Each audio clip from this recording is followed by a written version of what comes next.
দেশ এবং দেশের বাইরে যে যেখান থেকে দেখতেছেন বিডি এগ্রিকালচার 2.0 ফেসবুক এবং ইউটিউব চ্যানেলে আপনাকে স্বাগতম। রাজশাহীতে কিছুক্ষণ আগেই বিশাল আকারের ঝড় বৃষ্টি এবং সাথে শিলাবৃষ্টি হয়েছে।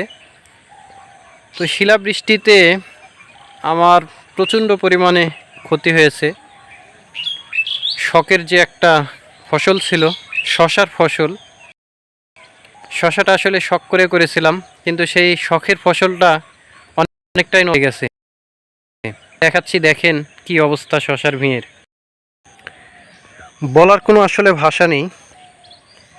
শশাটা এত সুন্দর গাছ হয়েছিল, দেখেন আমি বাম দিয়েছি, তো এত সুন্দর গাছ হয়েছিল। এই গাছটা যত্ন করেছিলাম, আল্লাহর রহমতে আল্লাহ দিয়েছিল, কিন্তু শেষমেশ আল্লাহ পরীক্ষা করার জন্য নাকি বুঝতে পারলাম না। দেখেন গোটা ভিঁয়ের গাছ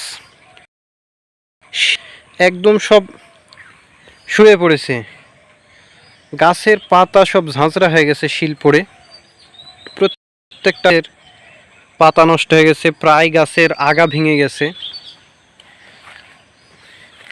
কিছুক্ষণ আগেই এই শিলাবৃষ্টিটা হয়ে গেল। আসলে ক্ষতির পরিমাণটা কিভাবে বলবো।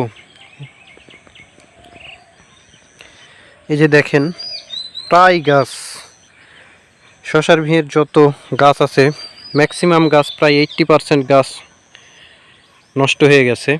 এখন জানি না এখান থেকে আসলে রিকভারি করা সম্ভব কিনা। দেখেন গাছগুলি আল্লাহর রহমতে খুবই ভালো হয়েছিল, কিন্তু গাছের গুলি দেখেন, এই যে গাছের মাথা, আগা, ডুগা সব ভেঙে গেছে। আসলে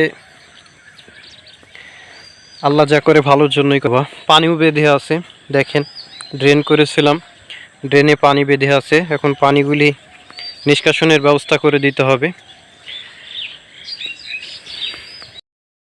কিছু আসলে করার নেই, যেহেতু এটা উপরওয়ালা করেছে, যেহেতু এটা মহান আল্লাহ পাক তিনি নিজেই করেছেন, সেহেতু কাউকে কিছু বলাও যাবে না, করাও যাবে না। তবে আল্লাহর কাছে দোয়া করি আল্লাহ যেন এই ফসলটা আবারও রিকভারি করে দেয়। তো আপনাদের অঞ্চলে কীরকম ঝড় বৃষ্টি হয়েছে, কোন অঞ্চলে শিল বেশি হয়েছে, অবশ্যই আপনারা কমেন্টে জানিয়ে যাবেন। চ্যানেলটি সাবস্ক্রাইব করবেন। ধন্যবাদ। আসসালামু আলাইকুম।